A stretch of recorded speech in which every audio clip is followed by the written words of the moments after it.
नमस्कार दोस्तों। आज के इस शानदार करंट अफेयर सेशन में आपका बहुत बहुत स्वागत है।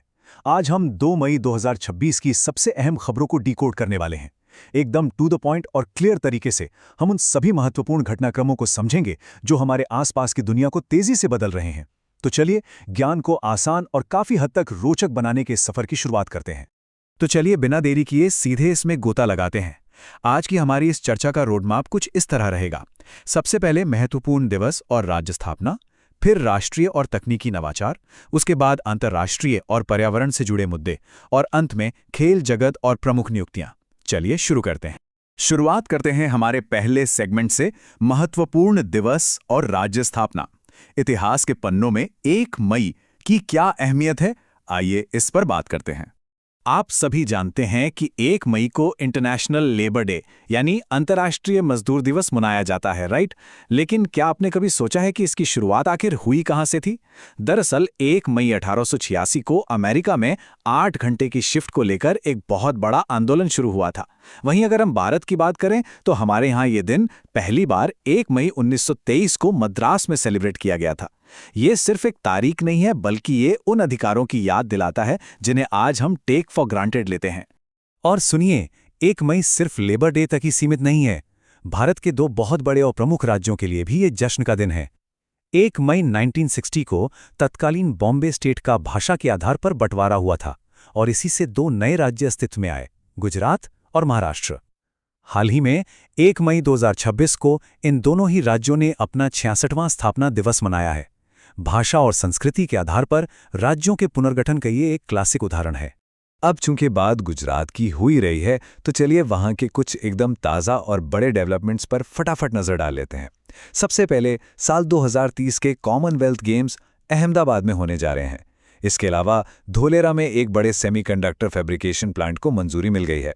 सुरक्षा के मामले में देखें तो गुजरात पुलिस ने नारित AI नाम का एक एकदम नया टूल लॉन्च किया है। और हाँ, जानवरों की सेहत के लिए FMD यानी फुट एंड माउथ डिजीज का टीकाकरण अभियान भी वहां जोरों पर है।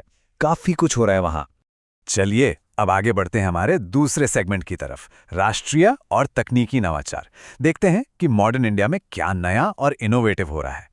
डिप्लोमेसी और कूटनीति के मोर्चे पर एक बहुत बड़ी खबर है। आपको बता दें कि इस साल यानी 2026 में भारत ब्रिक्स की अध्यक्षता कर रहा है और इसी के तहत ब्रिक्स संस्कृति कार्य समूह की सबसे पहली बैठक अभी हाल ही में नई दिल्ली में संपन्न हुई है। वैश्विक मंच पर अपनी सांस्कृतिक विरासत और पावर को शोकेस करने का भारत के लिए ये एक बहुत ही शानदार मौका है। अब बात करते हैं हमारे लीगल सिस्टम के आधुनिकीकरण की। सिक्किम ने एक ऐसा मुकाम हासिल कर लिया है जो पूरे देश के लिए एक बहुत बड़ा माइलस्टोन है। सिक्किम हमारे देश का पहला ऐसा राज्य बन गया है जिसकी न्यायपालिका पूरी तरह से पेपरलेस हो गई है। जी हाँ, पूरी तरह से कागज रहित। मतलब सारा न्याय कामकाज अब डिजिटल होगा। ये न सिर्फ पर्यावरण के लिए बेहतरीन है, बल्कि इससे सिस्टम में गजब की ट्रांसपेरेंसी और स्पीड भी आएगी। और ये शानदार ढंग से दर्शाता है कि कैसे इनोवेशन हमारे रोजमर्रा के सिस्टम को बदल रहा है। बेंगलुरु पुलिस ने नम्मा 1112 लॉन्च किया है, जो पूरे भारत की पहली AI powered multilingual emergency helpline है। अब आपातकालीन सेवाएं कई अलग अलग भाषाओं में आसानी से मिल सकेंगी। वैसे यहाँ एक और दिलचस्प बात आपको बता दूं, बेंगलुरु को अभी हाल ही में बेस्ट सिटीज इंडेक्स 2026 में भी टॉप पोजीशन मिली है। बिल्कुल डिजर्व करता है ना? अब देखिए, चाहे वो सिक्किम का पेपरलेस कोर्ट हो या बेंगलुरु की AI हेल्पलाइन, हर जगह डिजिटल तकनीक ही गेम चेंजर बनी हुई है। और एजुकेशन सेक्टर भी इससे बिल्कुल अछूता नहीं है। ऑनलाइन शिक्षा जैसे प्लेटफॉर्म्स इस बदलते हुए शैक्षिक माहौल में बहुत बड़ा रोल प्ले कर रहे हैं। इन्हीं की मदद से लोग आज घर बैठे बैठे करंट अफेयर्स और नई जानकारियों से खुद को अपडेट रख पाते हैं। अब देश की सीमाओं से थोड़ा बाहर निकलते हैं और चलते हैं हमारे तीसरे सेगमेंट पर, अंतर्राष्ट्रीय और पर्यावरण से जुड़े ग्लोबल शिफ्ट्स की ओर। यहाँ एक बहुत ही इंटरेस्टिंग और ज़रूरी अपडेट है। फिनलैंड ने दुनिया का सबसे पहला न्यूक्लियर वेस्ट वॉल्ट खोल दिया है। परमाणु कचरे को सेफली ठिकाने लगाना हमेशा से दुनिया के लिए एक बड़ा सिरदर्द रहा है और फिनलैंड का यह कदम इस दिशा में वाकई एक ऐतिहासिक पहल है। और मजे की बात यह है कि फिनलैंड लगातार 9वें साल ग्लोबल हैप्पीनेस इंडेक्स में भी टॉप पर बना हुआ है।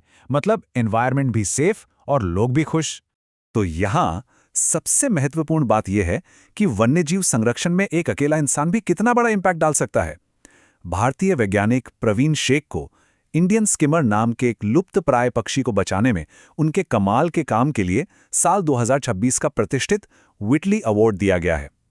हमारी प्रकृति और इकोसिस्टम को बचाने की दिशा में ये सच में एक बेहद प्रेरणादायक कदम है। चलिए अब गियर शिफ्ट करते हैं और आते हैं हमारे आखिरी सेगमेंट पर, खेल और महत्वपूर्ण नियुक्तियां। यहाँ कुछ बहुत ही शानदार अचीवमेंट्स हैं। नंबर 7, ये कोई रैंडम या आम नंबर नहीं है। ये उम्र है झारखंड के रांची के रहने वाले एक छोटे से चैंपियन ईशांक सिंह की। इस 7 साल के बच्चे ने भारत और श्रीलंका के बीच मौजूद 30 किलोमीटर लंबे पाक जलडमरू मध्य को सिर्फ 9 घंटे और 50 मिनट में तैरकर पार कर लिया है और एक नया वर्ल्ड रिकॉर्ड बना दिया है। लिटरली 7 साल की उम्र में ये कारनामा दिखाता है कि अगर आपका इरादा पक्का है तो उम्र की कोई सीमा नहीं होती। स्पोर्ट्स में एक और प्राउड मोमेंट। भारत के दिग्गज स्नूकर और बिलियर्ड्स खिलाड़ी सौरभ कोठारी ने आयरलैंड में आयोजित IBSF वर्ल्ड बिलियर्ड्स चैंपियनशिप 2026 का खिताब जीत लिया है। और सबसे खास बात यह रही कि उन्होंने फाइनल में एक और महान भारतीय खिलाड़ी पंकज आडवाणी को हराकर ये वर्ल्ड टाइटल अपने नाम किया। सेशन को रैप अप करने से पहले आइए फटाफट राष्ट्रीय स्तर की कुछ बहुत ही क्रूशल नियुक्तियों पर नजर डाल लेते हैं, एकदम रैपिड फायर स्टाइल में। रक्षा लेखा महानियंत्रक यानी CGDA का चार्ज अनुग्रह नारायण दास ने संभाला है। एम्स दिल्ली के नए कार्यकारी निदेशक बने हैं निखिल टंडन। सिनेमा की बात करें तो गोवा में होने वाले 57th इफी फिल्म महोत्सव के लिए आशुतोष गोवारिकर को डायरेक्टर नियुक्त किया गया है। और नीति आयोग के नए उपाध्यक्ष बने हैं अशोक कुमार लाहिड़ी। ये सारे नाम आने वाले एग्जाम्स के लिए बहुत इंपॉर्टेंट हैं, तो इन्हें याद रखिएगा। और अब अंत में जाने से पहले आपके लिए एक दिलचस्प सवाल छोड़कर जा रहा हूं। परमाणु ऊर्जा यानी न्यूक्लियर एनर्जी का इस्तेमाल करके बिजली पैदा करने वाला दुनिया का 33वां देश आखिर कौन सा बना है? इस सवाल का जवाब खुद ढूंढने की कोशिश कीजिएगा, यह आपको ग्लोबल एनर्जी सिनेरियो को और अच्छे से समझने में मदद करेगा। खैर, इसी के साथ आज के इस सेशन को हम यहीं विराम देते हैं। सीखते रहिए और आगे बढ़ते रहिए।